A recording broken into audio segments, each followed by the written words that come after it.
Seperti biasa, sebelum kita mulai, saya ingin pimpin kita, menjemput kita di dalam doa. Mari kita berdoa. Bapa di surga, terima kasih karena kesempatan sekali lagi untuk kami dapat bersama-sama dalam siri ceramah khas dari kitab Daniel yang kami berikan tajuk sebagai Daniel, Jendela Sejarah Dunia. Kami sudah hampir ke penghujung kitab Daniel, kitab Nabi Daniel, dengan ayat-ayat tertentu dengan kegenapan tepat sebagaimana yang disebutkan di dalam ayat. Dan biarlah ini membuka satu jalan bagi kami untuk lebih bersedia menerima kedatangan Tuhan yang kedua kali, karena melalui ceramah ini, melalui nubuatan ini, kami dapat jaminan bahwa rencana Tuhan akan terlaksana sesuai dengan jadwal waktu Tuhan. Berkati setiap yang menonton di semua media sosial, supaya kami sama-sama dapat pelajari serba sedikit yang dapat kami kongsikan bersama pada malam ini. Dalam nama Yesus kami berdoa. Amin. Seperti yang saya katakan, kita akan sambung Daniel pasal 11 ayat 31 dan 45. Bahagian ketiga di dalam Daniel 11 dan Daniel 12. Minggu lalu kita, atau 2 minggu yang lalu, terakhir kita belajar, kita terhenti di ayat 30, yaitu Daniel pasal 11 ayat 30. Karena akan datang kapal-kapal orang Kitim melawan dia sehingga hilanglah keberaniannya, lalu pulanglah dia dengan hati mendendam terhadap perjanjian kudus, dan dia akan bertindak. Setelah pulang kembali, dia akan menunjukkan perhatiannya pada mereka. Nah, kita tahu bahwa nubuatan itu bermaksud tentang timbulnya beberapa puak-puak selepas kerajaan Rom terbahagi kepada 10. Antaranya yang disebut Vandal yang bermula dari utara Rom, dan mereka terus berpindah sampai membuat pangkalan di utara Afrika. Namun bangsa Vandal adalah salah satu dari 3 tanduk yang patah di dalam nubuatan 10 tanduk, dan dari 3 tanduk ini tumbuh 1 tanduk kecil yang menjadi berkuasa besar. Dan tanduk ini, seperti ayat kita baca, mendendam terhadap perjanjian kudus. Berarti perjanjian kudus adalah Holy Covenant, yaitu merujuk kepada hukum 10. Dia mendendam, dia mengubah, dia melanggar hukum 10. Merujuk kepada usaha untuk menyerang ajaran Alkitab, kitab suci. Bersama Vandal sebelum ini ialah Haruli dan Goths yang telah menguasai Rom, dan mereka berpegang kepada ajaran Arian, yaitu Unitarian. Namun mereka menjadi musuh kepada gereja Roma yang adalah Trinitarian waktu itu, dan gereja Rom yang sudah mengambil alih pemerintahan Empire Rome di bagian barat telah mengalahkan dan menghapuskan 3 kerajaan Arian ini. Ini terjadi pada tahun 538 AD, dan disitulah tarik bermulanya 1260 tahun zaman kegelapan, di mana 2 saksi berada di padang gurun. Kemudian bermulalah Alkitab dilarang dibaca oleh orang biasa. Satu arahan dikeluarkan oleh gereja bahwa hanya gereja yang berautoriti untuk membaca dan mentafsir Alkitab. So, kita sambung dengan ayat 31 pada kali ini. Ayat 31 berbunyi, tentaranya akan muncul, mereka akan menajiskan tempat kudus, benteng itu, menghapuskan korban sehari-harian, dan menegakkan kekejian dan membinasakan. So, ada beberapa perkara yang kita tahu di sini. Menajiskan tempat kudus artinya ini adalah tempat beribadah, gereja, jemaat, ajaran-ajaran jemaat, menajiskan jemaat, okay? Dan menghapuskan korban sehari-hari artinya ada itu merujuk kepada korban harian yang diadakan oleh imam yang disambungkan oleh Yesus di atas. Mari kita lihat bagaimana ini berlaku. Kita ketahui bahwa kuasa kerajaan Roma akan berubah dari empire pagan menjadi empire Christian, atau lebih dikenali dengan Holy Roman Empire. Ayat 30 yang kita baca sebelum tadi, kita melihat bagaimana Vandal, Heruli, dan Goths yang menganut Arianism telah menguasai Rom, namun tiga kuasa ini jatuh dan muncul tanduk kecil yang berkuasa. Mereka akan menajiskan tempat kudus, artinya merujuk kepada sistem ibadah di dalam gereja perlahan-lahan diambil alih oleh agama Rom. Antara yang ketara ialah bagi Rom kafir, agama kafir di Rom, mereka menyembah beberapa dewa-dewa tertentu. Dewa Jupiter, mereka mempunyai dewa tertentu. Jadi apabila gereja digabungkan dengan sistem ibadah Roma kafir, so berbagai dewa-dewa dari Rom ini telah digantikan dewa saints atau saints yang kita sebut sekarang, digantikan saints yang dikatakan umat saleh, orang-orang kudus. Jadi kita ada berbagai saint, Saint John, Saint Jude, Saint Luke, dan sebagainya. Dan salah satu yang ketara ialah Bonda Maria menggantikan Goddess of Mercy. And then menghapuskan korban sehari-hari, artinya sekitar tahun 508 hingga 533, upacara beransur mengambil alih upacara korban. Menurut apa yang Daniel lihat, korban sehari-hari merujuk kepada korban penghapus dosa yang melambangkan kematian Kristus di kayu salib. Korban sehari-hari ini diteruskan melalui pelayanan Yesus di sorga.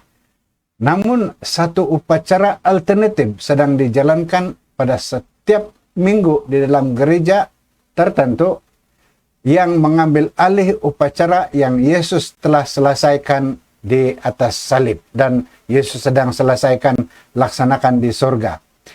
Jadi menegakkan kekejian dan yang membinasakan merujuk kepada tindakan keji dalam mengambil alih pekerjaan pengantaraan Yesus di sorga, antara lain mengampuni dosa, menerima pengakuan, dan sebagainya.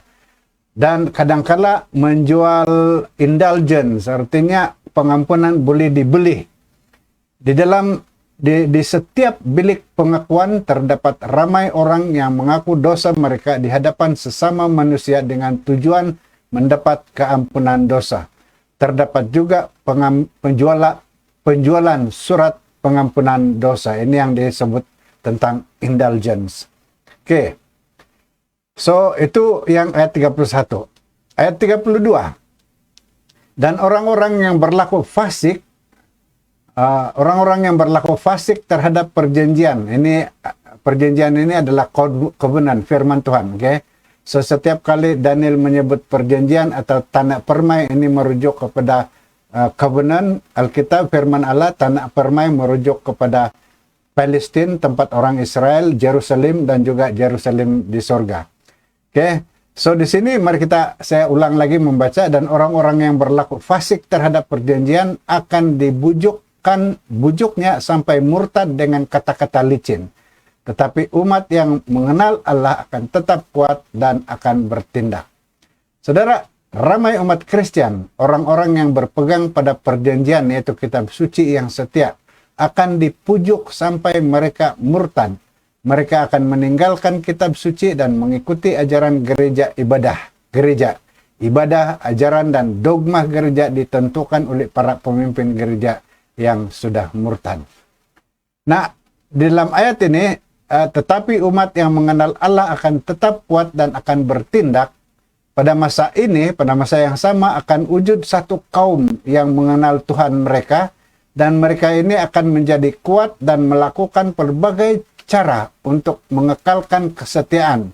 Ini adalah orang Kristen yang mengekalkan agama yang murni di bumi sepanjang zaman kegelapan dan sepanjang zaman kezaliman gereja kepausan, dan melakukan tindakan pengorbanan diri dan kepahlawanan agama yang mengagumkan.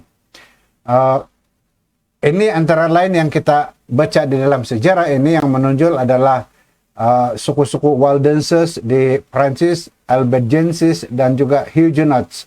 Orang-orang ini lari ke gunung, mereka mempunyai sekolah di gua-gua batu, university di gua-gua batu, tulisan Alkitab mereka copy, salin pakai tangan, dan orang inilah yang dimaksudkan umat yang mengenal Allah akan tetap kuat dan bertindak. Seterusnya ayat 33. Dan orang-orang bijaksana di antara umat itu akan membuat banyak orang mengerti, tetapi untuk beberapa waktu lamanya mereka akan jatuh oleh karena pedang dan api, oleh karena ditawan dan dirampas. Namun mereka juga tidak berpanjangan. Masa panjang penganiayaan terhadap umat Allah yang setia oleh gereja, terhadap mereka yang berjuang untuk mempertahankan kebenaran dan mengajar sesama mereka dalam jalan kebenaran. Di sini ditunjukkan di dalam ayat ini berapa lama mereka akan dianiaya. Kita sudah baca ini di dalam ketika kita belajar Daniel pasal 7 ayat 25, and then nanti kita akan lihat di dalam Daniel 12 ayat 7. Kita juga lihat ini semasa kita belajar tentang kitab Wahyu, apabila kita membacanya di dalam Wahyu pasal 12 ayat 6 dan ayat 14 dan ayat 15. Saya akan teruskan. Cuma saya berharap kita semua akan bersabar untuk menanti video yang akan di stream oleh sistem saya. Seperti yang saya katakan tadi, juga di dalam Wahyu pasal 12 ayat 6 dan 14, Wahyu pasal 12 ayat 6, ayat 14 dan ayat 13, pasal 13 ayat 5. Tempo yang dipanggil 1 masa, 2 masa dan setengah masa, yaitu 1260 hari dan 42 bulan. Semua ungkapan ini adalah pelbagai cara untuk menunjukkan 1260 tahun penguasaan ketuhanan Kristen Rom. Jadi ini yang disebut di dalam ayat 33 pasal 11 ini. Kita teruskan dengan ayat 34. Sementara jatuh, mereka akan mendapat pertolongan sedikit, dan banyak orang akan menggabung diri kepada mereka secara berpura-pura. Semasa umat Tuhan dalam keadaan jatuh, dia mendapat pertolongan yang sedikit, dan ramai orang bergabung dengan mereka. Apa maksudnya? Di dalam Wahyu pasal 12, di mana penganiayaan oleh kuasa gereja yang sama ini ditunjukkan di dalam Wahyu 12, kita membaca bahwa bumi akan terbuka dan membantu wanita yang dalam buangan di padang gurun, yaitu gereja. Itu dengan membuka mulutnya dan menelan air bah yang dibuang oleh naga untuk menghanyutkannya. Nah, ini bermaksud reformasi Protestan yang dimulakan oleh Martin Luther dan rekan-rekan sekerjanya memberikan bantuan yang dinubuatkan di sini, pertolongan yang sedikit. Negara-negara di dalam persekutuan Jerman menyokong perjuangan Protestan, melindungi para reformis, dan menghalang kerja penganiayaan yang dilakukan oleh gereja. Tetapi apabila orang-orang Protestan dibantu, dan apabila usaha mereka mula menjadi populer, ramai yang berpaut kepada mereka dengan sanjungan atau memeluk iman dari motif yang tidak berterusan. Secara berpura-pura merujuk kepada reformasi yang tidak meneruskan pembaharuan, tetapi berhenti di situ sahaja. Kita melihat ini sejajar dengan gereja Philadelphia di dalam kitab Wahyu, yang meninggalkan kasih setia. Dia bilang, reformasi tidak diteruskan reformasinya, dia setakat di situ saja. Kita teruskan dengan ayat 12. Sebagian dari orang-orang bijaksana itu akan jatuh, supaya dengan demikian diadakan pengujian, penyaringan, dan pemurnian di antara mereka. Sampai pada akhir zaman, sebab akhir zaman itu belum mencapai waktu yang telah ditetapkan. Walaupun dihalang, semangat penganiayaan tidak dihapuskan sama sekali. Ia timbul semula apabila sekali-sekali. Terutamanya ini berlaku di England. Okay? Keadaan agama kerajaan itu berubah-ubah. Kadang-kadang di bawah Protestan, kadang-kadang di bawah bidang kuasa Rome Paus, menurut agama raja yang memerintah. Waktu ini raja dalam sehari dua ini kita diberikan berita bahwa Ratu England Queen Elizabeth yang kedua telah meninggal dunia dan seterusnya digantikan oleh Raja Charles yang ketiga. Tapi tidak ada masalah bagi mereka karena bagi sekarang sudah ada satu enactment di England di mana Raja England haruslah beragama Church of England, Anglican.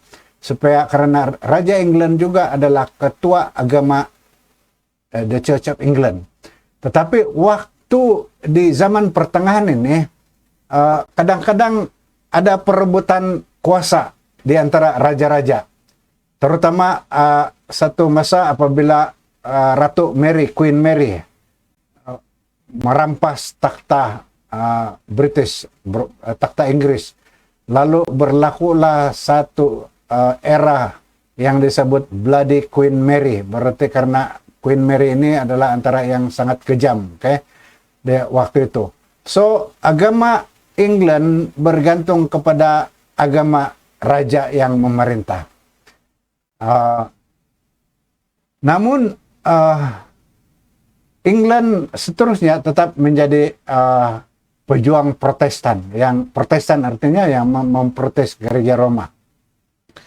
Sampai akhir zaman merujuk kepada berakhirnya kekuasaan gereja Rom dan penganiayaannya. Disinilah bermula waktu yang ditetapkan di dalam ayat ini atau akhir zaman bermula. Jika aplikasi ini betul, masa akhir zaman ini telah bermula pada tahun 1798. Kita sebagai gereja Seventh-day Adventist percaya pada tarikh ini. Karena pada masa itu, seperti yang telah kita perhatikan, kuasa kepausan telah digulingkan oleh kerajaan Prancis. Dan sejak itu tidak pernah dapat menggunakan semua kuasa yang dimilikinya sebelum ini. Nah, sebelum saya teruskan pergi ayat yang ke-36, harus kita ingat bahwa ayat demi ayat ini kegenapannya di dalam sejarah adalah kadang-kadang di masa akan datang, kadang-kadang dia tarik balik, kadang-kadang dia pergi ke tengah-tengah, kadang-kadang dia pergi ke depan. Jadi kita harus dapat melihat bagaimana perincian ayat nubuatan di dalam ayat itu akan digenapi.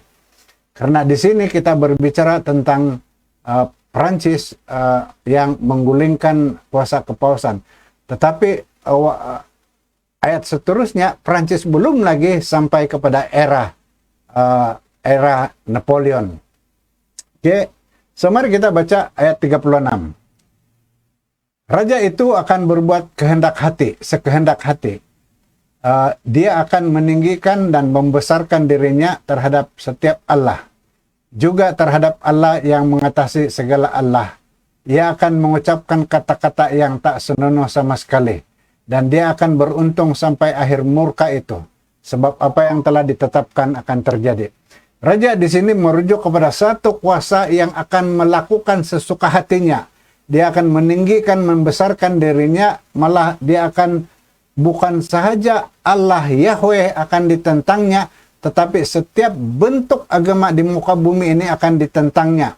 Juga terhadap Allah dan segala Allah lain yang dan dia akan mengucapkan perkataan yang tak senonoh. Bahasa di sini merujuk kepada bahasa yang tidak sesuai dengan Alkitab. Mari kita perincikan maksud ayat ini. Nah, minta maaf karena saya tidak banyak slide di sini, tetapi saya harap saudara sedang penonton semua dapat memberikan perhatian kepada apa yang kita kongsikan bersama. Raja itu akan berbuat sekehendak hati. Raja yang diperkenalkan di sini bukanlah merujuk kepada kuasa yang sama yang kita lihat di ayat sebelum ini. Karena menurut ayat ini, raja ini tidak menghormati Allah atau sebarang bentuk Allah sekalipun. Selama penguasaan Roma Kristen, Kristus dan Allah sentiasa ditinggikan walaupun diletakkan dalam keadaan posisi yang salah. Nah, ada 3 ciri khas mesti muncul dalam kuasa yang memenuhi nubuatan ini. Pertama, ia mesti memiliki satu watak yang dinyatakan di sini yang telah menetapkannya sebagai bermula masa akhir zaman. Berarti raja ini akan timbul dan dia akan menetapkan permulaan pada masa akhir zaman, yaitu pada tahun 1798. Kita akan melihat kuasa manakah yang timbul waktu ini. Kedua, ia mestilah kuasa yang disengajakan, intentional, kan? And then ketiga ialah dia mesti kuasa ateistik, berarti dia tidak percaya langsung kepada adanya Tuhan. Nah, mana satukah kerajaan yang memenuhi ini di Eropa selepas kerajaan Roma menggulingkannya? Berarti hanya satu orang yang cukup untuk menggulingkan gereja Kristen. Dari sudut yang berbeza, kemungkinan Voltaire betul karena Kristen langsung tidak dapat berfungsi dengan sepenuhnya di Prancis waktu ini. Tambahan pula, kuasa gereja di Prancis pada waktu ini sangat korup, berasuah. Hampir seluruh tanah di Prancis dimiliki oleh gereja. Dan ini telah mencetuskan revolusi Prancis yang bermula dengan Reign of Terror pada 1793. Apabila secara rasmi Prancis menolak Alkitab dan menyangkal wujudnya Tuhan.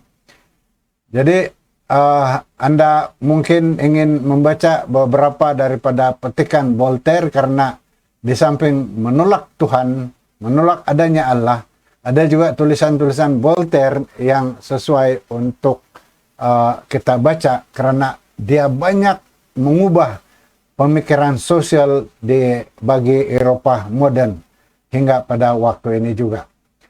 Dan di sini juga bermula satu penyembahan kepada cult of reason. Bermulalah kebaktian Kristen dihentikan dan digantikan dengan worship of reason, ibadah berdasarkan akal. Satu demi satu gereja di Prancis telah membatal sistem kebaktian Kristen. Malah mereka ini mempunyai kuil sendiri. Ada dia punya temple of reason. Kebangkitan ditolak sama sekali dan digantikan dengan doktrin yang mengatakan maut itu adalah tidur selama-lamanya.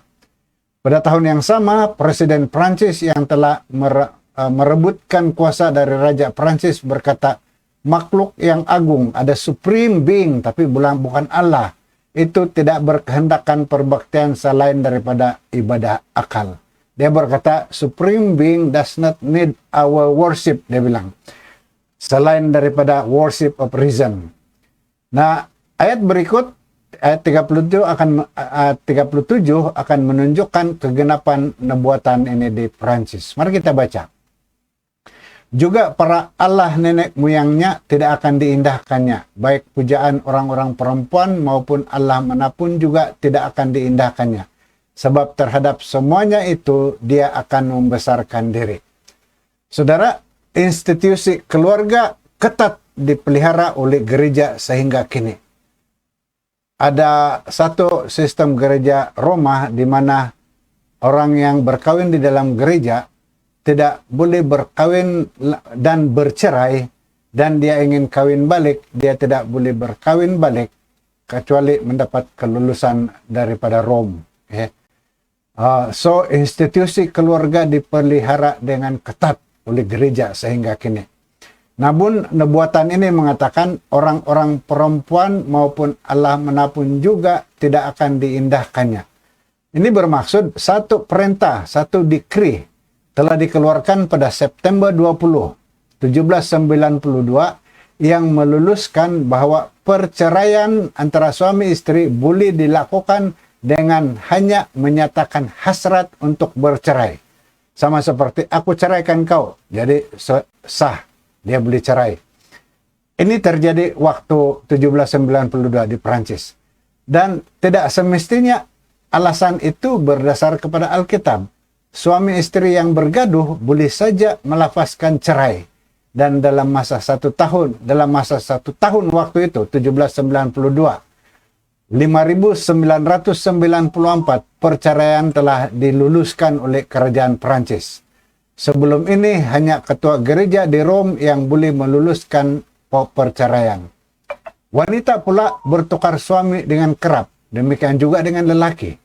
Apa yang terjadi dengan anak-anak dilahirkan dari perkawinan ini dalam masa 5 tahun, selama 44.000 anak-anak terbiar melarat di jalan karena ditinggalkan oleh ibu bapa mereka yang cerai-mencerai, kawin-mengkawin. Perkawinan tidak lagi dihormati. Ada berlaku seorang yang mengawini 2 wanita adik-beradik, dia juga mau mengawini ibu mereka. Tidak lagi ada undang-undang yang melarang mereka karena Prancis sudah menganut agama reason, religion of reason, alasan akal. Apa yang masuk akal itulah yang diterima pakai. Nah, saudara, lihatlah betapa kejinya manusia itu apabila dibiarkan dengan sendirinya. Dan betapa kafirnya mereka apabila sekatan undang-undang ditiadakan. Dan kuasa itu dibiarkan berada di dalam kawalan tangan manusia itu sendiri. Bolehkah diragui bahwa adegan-adegan ini adalah apa yang diramalkan oleh Yang Maha Mengetahui, Yang Maha Kuasa, Yang Maha Tinggi, dan dicatat di dalam halaman kitab suci. Ketika dia menunjukkan sebuah kerajaan yang akan bangkit, yang akan meninggikan dirinya mengatasi Allah dan semua jenis Tuhan yang lain, mengabaikannya mereka semua. Pastinya apa yang dicatatkan itu menunjukkan kepada kita bahwa Yang Maha Tinggi mengetahui semuanya itu. Namun soalan akan timbul, adakah ini dibiarkan Allah? Saya akan kembali kepada ini nanti. Kita terus pergi kepada ayat 38 dahulu. Tapi sebagai ganti semuanya itu, ia akan menghormati dewa benteng-benteng. Okay. Goddess of forces dalam King James Version bilang. Sorry. Dewa yang tidak dikenal oleh nenek moyangnya akan dihormatinya dengan membawa emas dan perak dan permata dan barang-barang berharga. Nah, ini saudara dan saudari yang dikasihi Tuhan, di sini kita melihat apa yang nampaknya seperti bercanggah.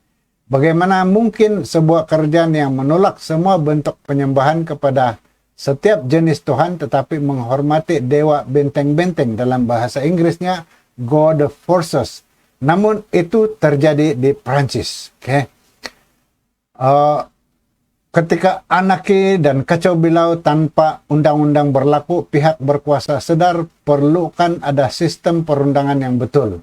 Tetapi mereka lakukan itu hanya untuk mengekalkan mereka berkuasa. Jadi mulalah diperkenalkan penyembahan kepada penguasa negara dan hukuman bagi mereka yang menolak. Disinilah nubuatan menghormati kuasa-kuasa benteng God of Forces itu digenapi. Berarti siapa yang berkuasa itulah yang disembah.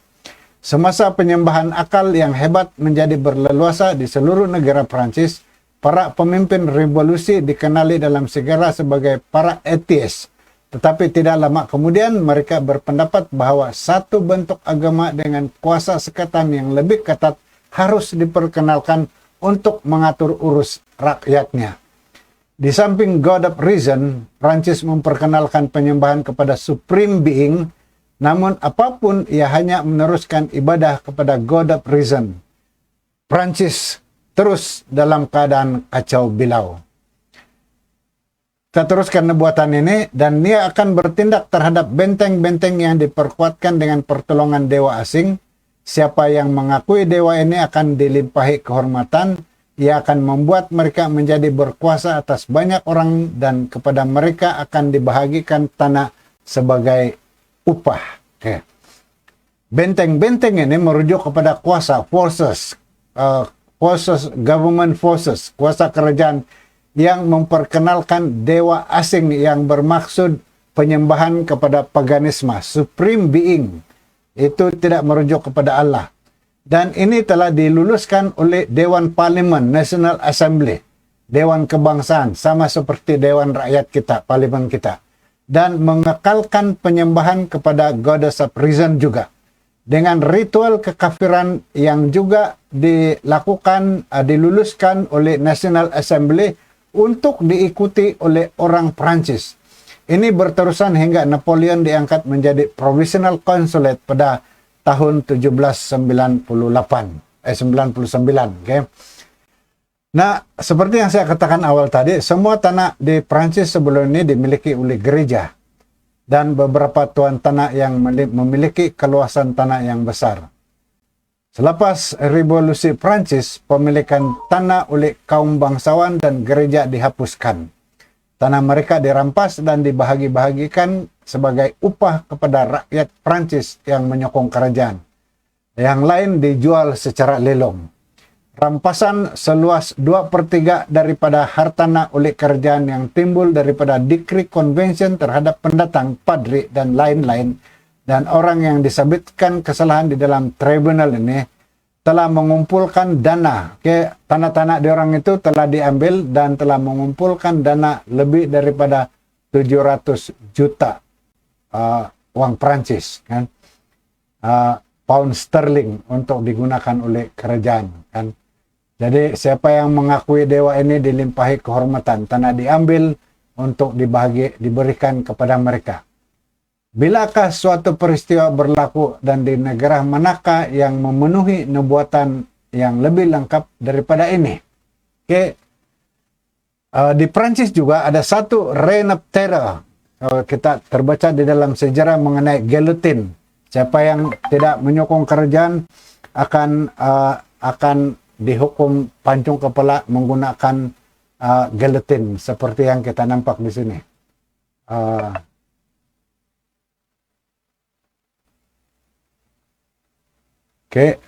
Mari kita teruskan. Sebentar tadi saya berada di ayat yang ke-30, ayat yang ke-30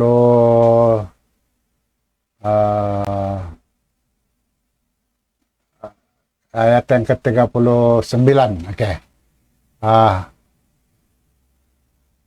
Ayat yang ke-39. Saya berada di ayat yang ke-39. And then saya pergi kepada reign of terror. Merujuk kepada reign of terror, di mana terima kasih karena sudi kembali kepada rekan-rekan. Nanti saya akan cantumkan semula stream saya ini. Di ayat yang ke-39, reign of terror merujuk kepada satu ketika apabila Prancis menjatuhkan hukuman dengan pancung kepala menggunakan guillotine seperti yang dalam slide saya sekarang ini. Reign of terror.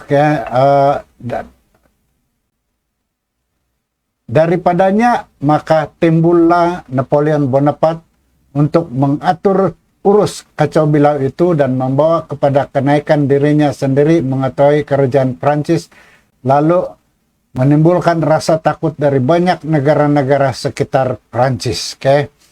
Nah, mari kita baca seterusnya dalam ayat 40. Kita tidak lama lagi sampai ke penghujung ayat kita ini.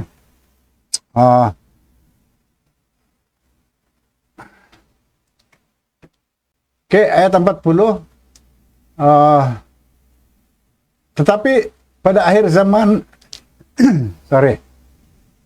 pada akhir zaman Raja Negeri Selatan akan berperang dengan dia dan Raja Negeri Utara itu akan menyerbunya dengan kereta dan orang-orang berkuda dengan banyak kapal, dan dia akan memasuki negeri-negeri dan mengenangi dan meliputi semuanya seperti air bah. Nah, kita tertinggal sedikit tentang Raja Utara dan Raja Selatan waktu ini karena kita melihat kepada perkembangan di antara Raja Utara, Raja Selatan. Di sini Raja Utara dan Raja Selatan, kita lihat bagaimana peta ini. Pada waktu ini Raja Selatan yang dahulunya adalah Mesir masih kekal dimiliki oleh Mesir, manakala Syria dan Asia Kecil dahulunya adalah Raja Utara. Dan sehingga kini sudah hampir 400 tahun Turki menguasai seluruh Syria dan Asia Kecil, yaitu Ottoman Empire yang berwarna merah ini di sana, dan atau lebih dikenali sebagai Ottoman Empire, yaitu sebagai Raja Utara. Namun pada tahun 1798, tahun yang kita tentukan sebagai bermulanya tempo zaman akhir, konflik di antara Mesir dan Prancis dan di antara Turki dengan Prancis timbul sekitar waktu ini. Jadi kalau kita lihat negara utara itu daripada Syria pindah kepada Ottoman Empire, sekarang pindah kepada kerajaan Prancis. Oke. Dan jika sejarah mencatatkan bahwa sengketa triangular ini berlaku pada waktu ini, maka ia berupa bukti kepada kegenapan nubuatan ini. Karena nubuatan ini mengatakan bahwa Raja Utara, Raja Negeri Selatan berperang dengan dia, yaitu Raja Utara, dan dia datang dengan banyak kapal. Okay? So, mari kita lihat pada tahun 1798, yaitu tahun ketika askar Napoleon memasuki kota Rom. Tahun yang kita tentukan sebagai bermula tahun zaman akhir. Konflik di antara Mesir dan Perancis, di antara Turki dan Perancis timbul sekitar waktu ini. Waktu ini Mesir diperintah oleh satu kumpulan yang disebut Mamelukes, dan Napoleon telah menulis surat kepada orang Mesir seperti berikut. Dalam satu pengisytiharan dengan kata-kata yang mahir, dia, yaitu Napoleon, memberi jaminan kepada rakyat Mesir bahwa dia datang untuk menghukum hanya kasta pemerintah Mamelukes karena penindasan mereka terhadap pedagang Perancis, bahwa jauh dari ingin menghancurkan agama orang Islam, bahwa dia lebih memberikan penghormatan kepada Tuhan, kepada Nabi Muhammad, kepada Al-Quran, daripada yang ditunjukkan oleh puak Mamelukes kepada orang Mesir. Bahwa Prancis telah memusnahkan Paus dan pejuang Malta yang melancarkan perang di atas Muslim itu, dan diberkati 3 kali orang yang memihak kepada Prancis, diberkati juga mereka yang kekal berkecuali, dan 3 kali bagi mereka yang memerangi mereka. Jadi saudara, waktu ini Prancis sedang membangun pasukan besar untuk menyerang Inggris. Namun Napoleon, so kita tengok Prancis, Mesir, dan Inggris lagi masuk, ada 3 lagi kuasa. Namun Napoleon mensesarkan objektifnya untuk menakluki bukan sahaja Mesir, tetapi juga Syria, Persia, dan Hindustan di India. Malah sampai ke Ganges dan menghalang laluan perdagangan Inggris di bahagian timur. Saudara, kejatuhan kuasa gereja kepausan menandakan berakhirnya 1260 tahun menurut ayat 35 telah berlaku pada bulan Februari 1798 apabila Roma ditakluki oleh Jenderal Berthier di bawah arahan Napoleon. Ketika menerima kelulusan dari penguasa Prancis untuk berperang, maka Napoleon dengan 13 kapal dagang, 14 kapal perang, dan beberapa kapal perang yang lebih kecil dan kira-kira 300 pengangkutan di atas kapal terdapat 35.000 askar lengkap bersenjata dengan 1.230 kuda, kesemuanya termasuk anggota bukan tentara kira-kira 54.000 orang. Ini menggenapi nubuatan kita yang tadi itu yang mengatakan bahwa banyak kapal dagang, Raja Negeri Utara itu akan menyerbu dengan kereta, dengan orang berkuda, dan dengan banyak kapal, dan dia akan memasuki negeri dan mengenangi dan meliputi semua seperti air bah. So, ini pada 1798 apabila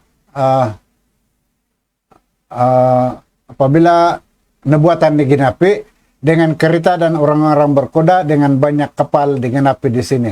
Ini adalah lakaran tentang Napoleon yang berlayar untuk menawan Alexandria pada 2 Julai dan memasuki kota Kairah pada 25 Julai tahun itu, tahun 1798. Pada waktu ini kedudukan Napoleon meruncingkan karena armada kapal yang satu-satunya alat perhubungannya dengan Prancis telah dimusnahkan oleh Nelson dari Inggris, General Nelson. Kita tahu ini dalam sejarah.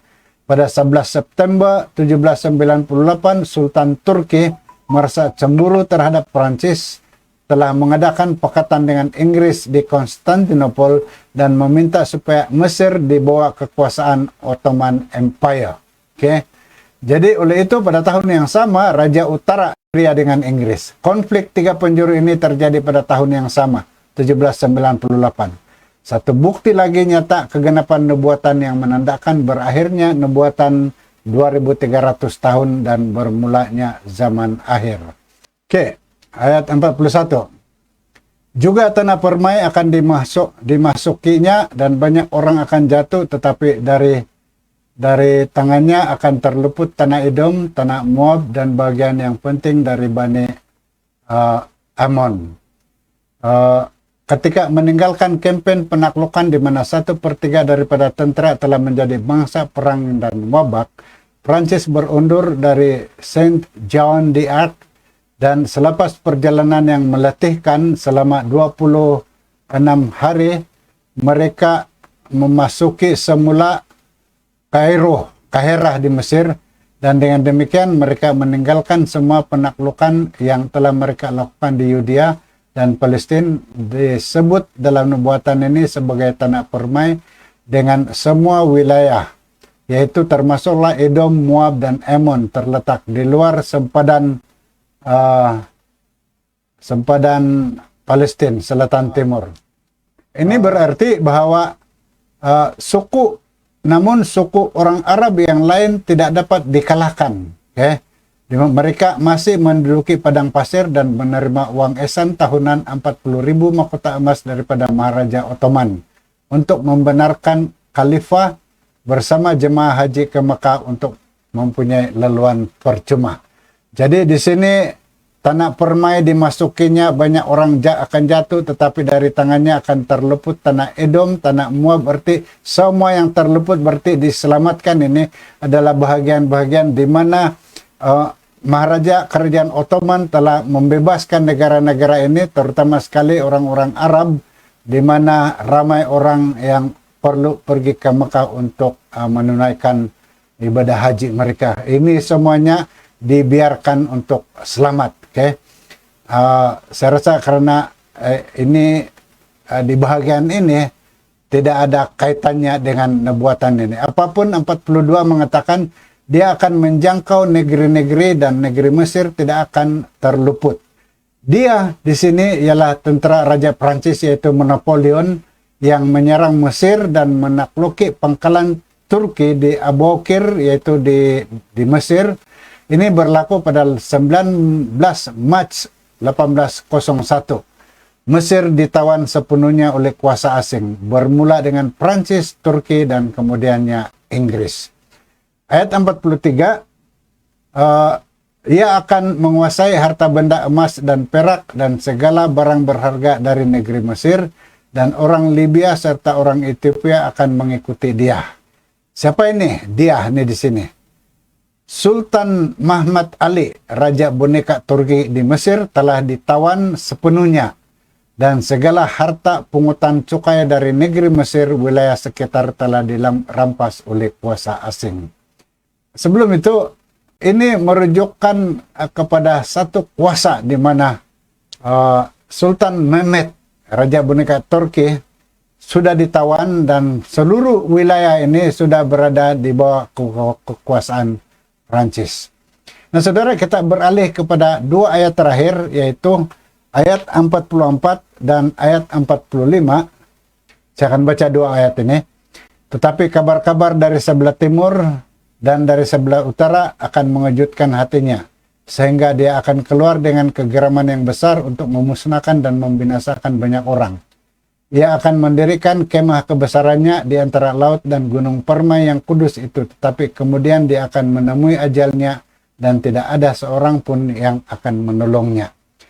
Saudara, pada dua ayat ini ramai pengulas komentar nubuatan rata-rata bersetuju bahwa bahagian nubuatan yang ayat 44 dan ayat 45 ini belum digenapi sehingga kini.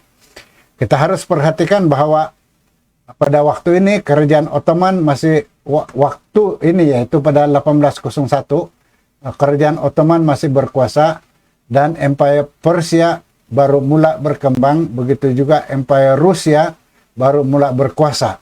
Sudah tentulah dua kuasa ini masih lagi berupa satu ancaman dari utara, yaitu kuasa Rusia dan kuasa Persia. Kuasa Iran atau lebih kepada jendela 2040 sekarang ini. Kabar-kabar dari timur juga mengundang perhatian kepada kuasa-kuasa di sebelah timur, terutamanya kebangkitan kuasa Cina sebagai salah satu kuasa dunia. Okay.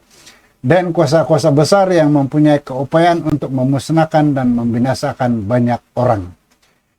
Berakhirnya kuasa raja kini berarti kini kita telah menjejaki nubuatan Daniel ini, pasal 11 ini, ayat demi ayat, hingga ke ayat terakhir di sini. Apabila kita melihat ramalan-ramalan ilahi yang telah memenuhi penggenapannya dalam sejarah, sudah tentulah iman kita diperkuatkan dalam penggenapan akhir firman nubuatan Tuhan. Nubuatan dalam ayat 45 berpusat pada kuasa yang dikenali sebagai Raja Utara. Ia adalah kuasa yang akan memegang wilayah yang pada asalnya dimiliki oleh Raja Utara yang kita sudah pelajari sehingga kini. Diramalkan tentang Raja Utara bahwa dia akan sampai ke penghujungnya dan tidak ada yang menolongnya. Hanya bagaimana dan bila dan di mana pengakhirannya akan datang, kita hanya boleh menanti untuk melihat dengan penuh minat kegenapannya nanti. Dan mengetahui bahwa tangan yang maha kuasa membimbing nasib bangsa-bangsa di dunia ini. Kita melihat bagaimana liku-liku sejarah telah terjadi. Dan dia akan menjurus apabila kita mempelajari nanti Daniel pasal 12. Dia akan menjurus kepada jadwal waktu terakhir, yaitu kemuncak apabila Allah menetapkan kerajaannya. Masa akan menentukan perkara ini tidak lama lagi apabila ia berlaku, apakah yang menyusul. Kan peristiwa yang paling penting bagi semua penduduk dunia ini seperti yang ditunjukkan dalam bab seterusnya, yaitu pasal 12. Kita akan bahas pada kesempatan akan datang nanti. Jadi saudara dan saudari, untuk itu sekian saja buat kali ini. Akan datang kita akan melihat kepada pasal terakhir di dalam kitab Daniel, yaitu kitab Daniel pasal 12. Kemuncak sejarah dunia. Sebelum saya akhiri, di sini saya ingin membuat satu cadangan. Sekiranya ada pertanyaan, ada soalan atau apapun yang soalan Anda sehubungan dengan bahan yang kita kongsikan pada malam ini atau bahan-bahan yang lain sebelum ini, sila hantarkan kepada saya melalui nomor yang saya paparkan di sini dan saya akan coba menjawab atau menanganinya. Satu lagi, ada satu majalah Daniel dan Wahyu terbitan Amazing Facts dari Indonesia. Jika Anda berminat untuk memiliki atau saya surkan supaya Anda memiliki buku majalah ini, Daniel dan Wahyu, satu ringkasan yang pendek bagi setiap topik di dalam Daniel dan Wahyu, tetapi sudah cukup untuk memberikan kita maklumat asas. Daniel dan Wahyu terbitan Amazing Facts Indonesia. Boleh didapati melalui Jesus Case Ministry dengan telepon yang saya berikan di sini. Mana-mana telepon yang boleh Anda hubungi. Jesus Case Ministry adalah satu supporting ministry di bawah kendalian Elder Johnny Ugao dan Elder Wendy Sanda, keluarga mereka. Sabas, kita doakan supaya mereka akan teruskan pelayanan mereka. Jangan lupa memesan buku ini melalui mereka. Untuk itu, sekian. Terima kasih karena bersama dengan saya. Mari kita berdoa. Bapa di surga, terima kasih karena kesempatan yang begitu baik walaupun terganggu pada malam ini. Kami dapat menyelesaikan ceramah bagi bahagian terakhir di dalam Daniel pasal 11. Ini menunjukkan kepada kami bahwa tangan Tuhan tetap campur tangan di dalam arus perjalanan sejarah di dunia ini. Dan pada penghujungnya nanti Tuhan akan nyatakan apabila tiba jadwal waktu Tuhan. Indah pada waktunya Tuhan akan menentukan apabila kesudahan zaman ini akan diakhiri dan Tuhan akan diangkatkan, ditinggikan dari segala-galanya. Berkati setiap yang telah menonton bersama dan biarlah kami sentiasa diberkati dan dibawa lebih dekat kepada Tuhan, lebih bersedia menerima kedatangan Tuhan yang kedua kali. Dalam nama Yesus kami berdoa. Amin. Shalom. Salam, kita bertemu lagi. Tuhan memberkati.